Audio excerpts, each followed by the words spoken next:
Hello, कैसे हो आप सभी। स्वागत है आपका आपके अपने इस छोटी सी दुनिया में, जहां हम सीखते हैं कुछ नया, कुछ बेहतर, कुछ जानने जैसा। और उसी कड़ी में आज फिर से उपस्थित हो चुके हैं दोस्त आपके सामने। तो जितने भी दोस्त हैं सभी का भरपूर स्वागत है आपकी आज की अपनी इस क्लास में। आज हम देखेंगे तरंग गति को, और तरंग गति में वो सब कुछ जो आपके एग्जाम में इंपॉर्टेंट है। जितना शॉर्ट में लिखवा रहा हूं उतना ही शॉर्ट लिखते चलना। सबसे पहले लिखो, तरंगें दो प्रकार की होती हैं, और ये जो दोनों हम पढ़ने जा रहे हैं, ये हम पढ़ने जा रहे हैं यांत्रिक तरंगें। कौन सी तरंगें पढ़ेंगे दोस्त? तो आप कही देना कि हम यांत्रिक तरंगें पढ़ने जा रहे हैं। कौन सी तरंगें पढ़ेंगे? मैकेनिकल वेव्स पढ़ेंगे, यांत्रिक तरंगें पढ़ेंगे। कितने प्रकार की? दो प्रकार की। फर्स्ट इज ट्रांसवर्सल, अनुप्रस्थ तरंगें, और दूसरा लिखना अनुदैर्ध्य। जो मैं बोलूं वही आपको लिखना है, और वही आपका एग्जामिनर भी लिख के देगा। ये हम बोल रहे हैं, याद रखना दोस्त। अनुप्रस्थ तरंगें, और दो बार अनुप्रस्थ कहा लिख दिए हो, अनुप्रस्थ और अनुदैर्ध्य। ओके, अनुप्रस्थ और अनुदैर्ध्य यानी कि ये है लॉन्गिट्यूडनल। सबसे पहला, जितना कहूं उतना लिखना। तरंग संचरण के, तरंग संचरण के, तरंग संचरण के लंबवत, लंबवत कैसे कंपन करते हैं? तरंग संचरण के लंबवत कंपन करने वाली तरंगों को अनुप्रस्थ कहते हैं, और तरंग संचरण के समांतर कंपन करने वाली, अगर तरंग संचरण के कण लंबवत हैं तो फिर वो अनुप्रस्थ है, और अगर समांतर हैं तो कैसी है? अनुदैर्ध्य है। यहां पे एक बात याद रखना, जब अनुप्रस्थ तरंग चलती है तो ये चलती है स्रंग और गर्त के रूप में। लिखिएगा जरूर अपनी कॉपी में कि स्रंग और गर्त के रूप में चलने वाली तरंग को आप कहते हैं क्या? तो कह देना दोस्त, उसको कहते हैं आप अनुप्रस्थ तरंग। और जो तरंगें किसके रूप में चलें? संपीडन और विरलन के रूप में चलें, संपीडन और विरलन के रूप में अगर जो चलती हैं, उनको हम कहते हैं कि वो तरंगें हैं क्या? वो हैं अनुदैर्ध्य। क्या है वो? अनुदैर्ध्य हैं। ध्यान से सुनो, जैसा जैसा कह रहे हैं वैसे लिखते चलना।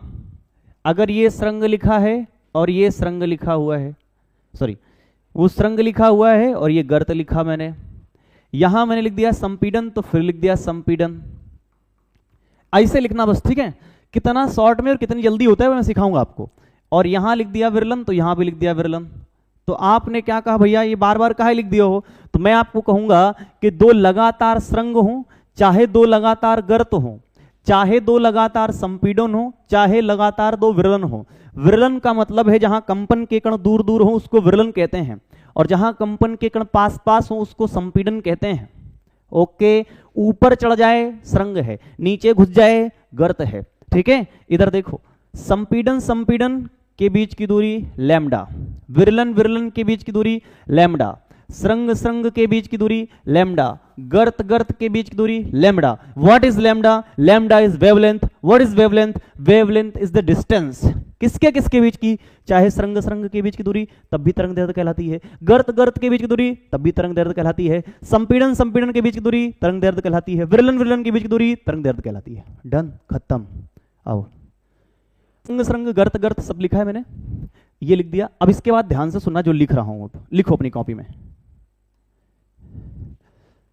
कभी आपको याद रखना है कि जो वैद्युत चुंबकीय तरंगें होती हैं वो अनुप्रस्थ होती हैं। लिखो अपनी कॉपी में, वैद्युत चुंबकीय, वैद्युत चुंबकीय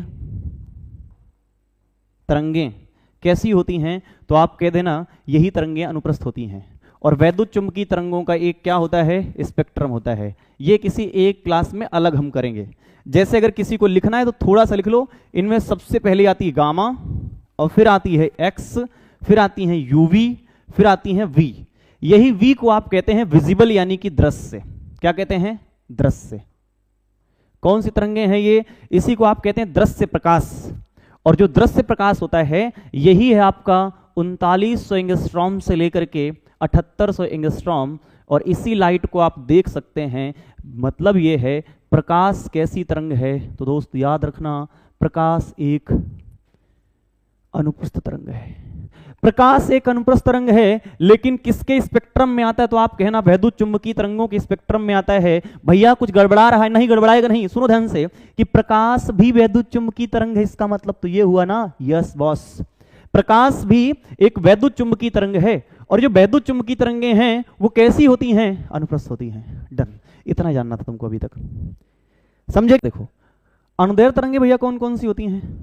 देखो ध्वनि तरंगें अनुदैर्ध्य होती हैं। ध्वनि तरंगें अनुदैर्ध्य होती हैं। कैसी होती हैं? अनुदैर्ध्य होती हैं। ध्वनि तरंगें जो होती हैं अनुदैर्ध्य होती हैं। तो कोई और तरंगें हैं जो अनुदैर्ध्य होती हो? जी हाँ, उनको लिखो। लिखो कैनाल तरंगें। जितना लिखवा रहा हूं पेपर में उसके बाहर इससे पूछेगा तो नहीं आ, इतना हम करवाएंगे, ठीक है? लिखो कैनाल तरंगें, ध्वनि तरंगें। इसके बाद अल्फा तरंगें, अल्फा किरणें, अल्फा किरणें, बीटा किरणें, अल्फा बीटा किरणें, ठीक है? मुझे आपसे एक उम्मीद है कि आपको प्रकाश का वेग पता होगा। इतनी मैं उम्मीद आपसे कर सकता हूं कि प्रकाश का वेग आप जानते हैं कि द स्पीड ऑफ या फिर लाइट की वेलोसिटी क्या होती है? 3 × 10⁸ मीटर पर सेकेंड होती है। 3 × 8 मीटर पर सेकेंड होती है, ये इसका लाइट का है। और जो ध्वनि तरंगें होती हैं इन, और एक कैथोड रे होती हैं दोस्त, उनको भी लिख लो। कैथोड तरंगें भी कैसी होती हैं? कैथोड रे, कैथोड तरंगें। ध्वनि तरंगों में लिखना जरा, इनका होता है 330 मीटर पर सेकेंड, ठीक है? ओके। लेकिन पूछेगा कि ई बताओ ध्वनि तरंगों का जो वेग होता है वो किन किन बातों पर निर्भर करता है? कैसे? जैसे करें उसे लिखो। ध्वनि तरंगों का वेग निर्भर करता है किस पर? किस पर? Point number first. तुमको पूछेगा क्या घनत्व पर निर्भर करता है? तुम कह देना जी भैया निर्भर करता है। पूछेगा क्या तापमान पर निर्भर करता है? आंसर है यस बॉस, बिल्कुल निर्भर करता है। घनत्व, तापमान, और कुछ होता है क्या भैया? हाँ, प्रत्यास्थता पर। किस पर? प्रत्यास्थता पर बिल्कुल निर्भर करता है। इसके बाद और किस पर निर्भर करता है? आर्द्रता पर। किस पर? ह्यूमिडिटी पर। आर्द्रता पर भी निर्भर करता है। ओके, घनत्व, तापमान, प्रत्यास्थता, आर्द्रता, इन बातों पर निर्भर करता है किसका वेग? तो आप कहना ध्वनि का वेग इन पर निर्भर करता है। इनको दोनों को याद रखना जिन पर मैं अंडरलाइन कर रहा हूं, लिख देना इनके समानुपाती होता है। समानुपाती होता है मतलब अगर आप किसी माध्यम का तापमान बढ़ाएं चाहे आर्द्रता बढ़ाएं, ध्वनि की चाल भी बढ़ जाएगी। इंपॉर्टेंट पॉइंट यह है, दाब पर, दाब का ध्वनि की चाल पर कोई प्रभाव नहीं पड़ता। दाब का कोई प्रभाव नहीं पड़ता, नहीं पड़ता है। दाब का ध्वनि की चाल पर कोई प्रभाव नहीं पड़ता है। ये चीजें आपको दिख रही हैं क्या? एक बार देखो ध्यान से, ठीक है? हाँ, बने रहो, देखते रहो, समझते रहो, इंपॉर्टेंट है, बहुत इंपॉर्टेंट है, ठीक है? दाब का कोई प्रभाव नहीं पड़ता है। लिख लिया हमने? जी भैया लिख लिया। एक बात और बताओ, अगर मैं आपसे कहूं कि ये जो दाब हो गया है, ये जो घनत्व सब हमने लिखवा ही दिया है, तो ये ध्वनि की जो चाल है ना, इसके बारे में किसने बताया था? तो लिखना ध्वनि की चाल को किसी भी माध्यम में न्यूटन ने खोजा था। किसने? न्यूटन ने खोजा था, खोजा, ठीक है?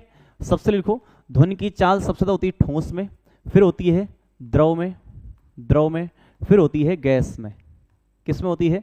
सबसे ज्यादा ठोस में, फिर द्रव में, फिर गैस में। पॉइंट नंबर नेक्स्ट इज, जो ध्वनि तरंगें होती हैं इनका निर्वात में वेग शून्य होता है। निर्वात में वेग शून्य होता है। तो इन तरंगों का निर्वात में वेग कितना होता है? शून्य। लेकिन ये जो प्रकाश है इसका वेग ये कहाँ है? निर्वात में है। तो निर्वात में अधिकतम वेग किसका होता है? प्रकाश का, जबकि न्यूनतम किसका होता है? ध्वनि का। इनका हमको कहीं कहीं वेग पूछता ही पूछता है। लिखो कुछ का, कह रहे ठोस में सबसे ज्यादा तेज होता है, तो मैं आपको कह रहा हूं कुछ का याद कर लो। सबसे ज्यादा होता है एल्यूमिनियम में। किसमें होता है? मैक्सिमम होता है एल्यूमिनियम में।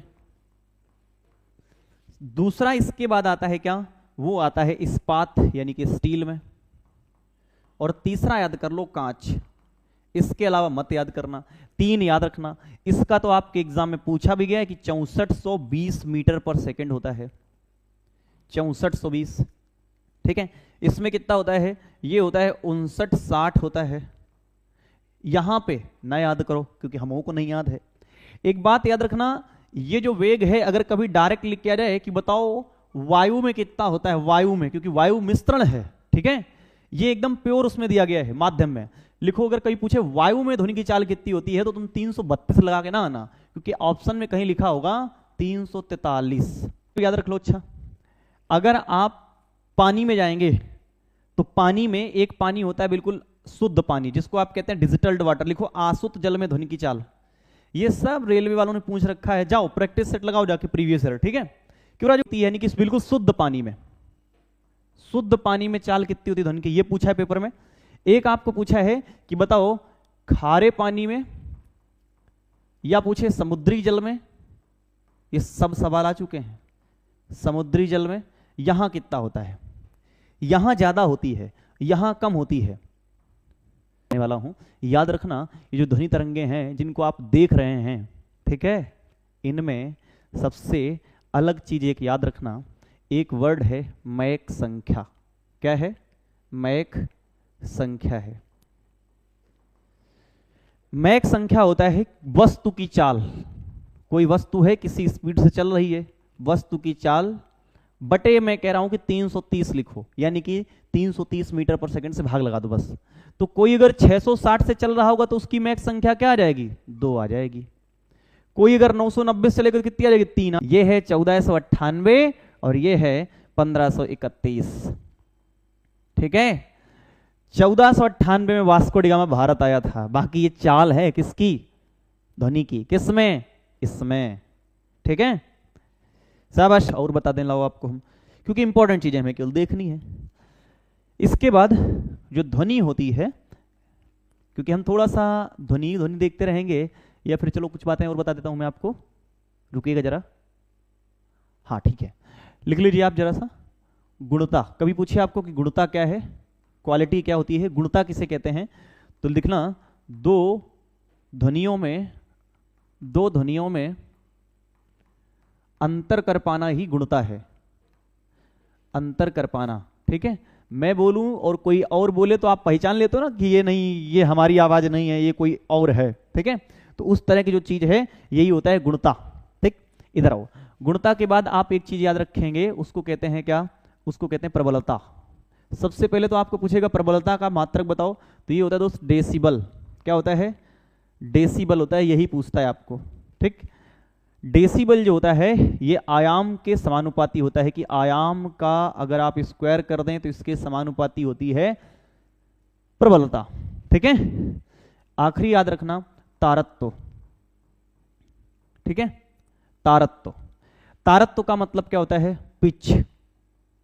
ठीक है, पिच का मतलब क्या होता है कि अगर पिच हाई है तो आवाज तीक्ष्ण हो जाएगी।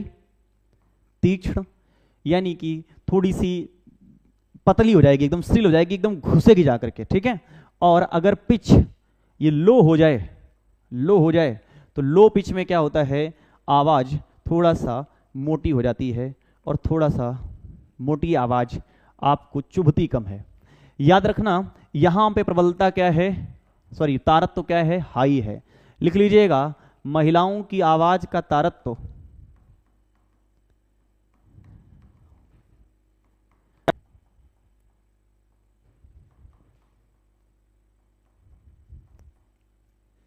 पुरुषों की आवाज का तारत्व कम होता है। ठीक, इतनी बात आपको जो है याद कर लेनी है और समझ लेनी है कि यह है महिला के और यह है पुरुष के आवाज के तारत्व की कहानी। ठीक है, जैसे आपको मच्छर की आवाज कान में बड़ी चुभती है, लेकिन वहीं ढोल बज रहा हो तो अच्छा लगता है, ये चीज होती है ना।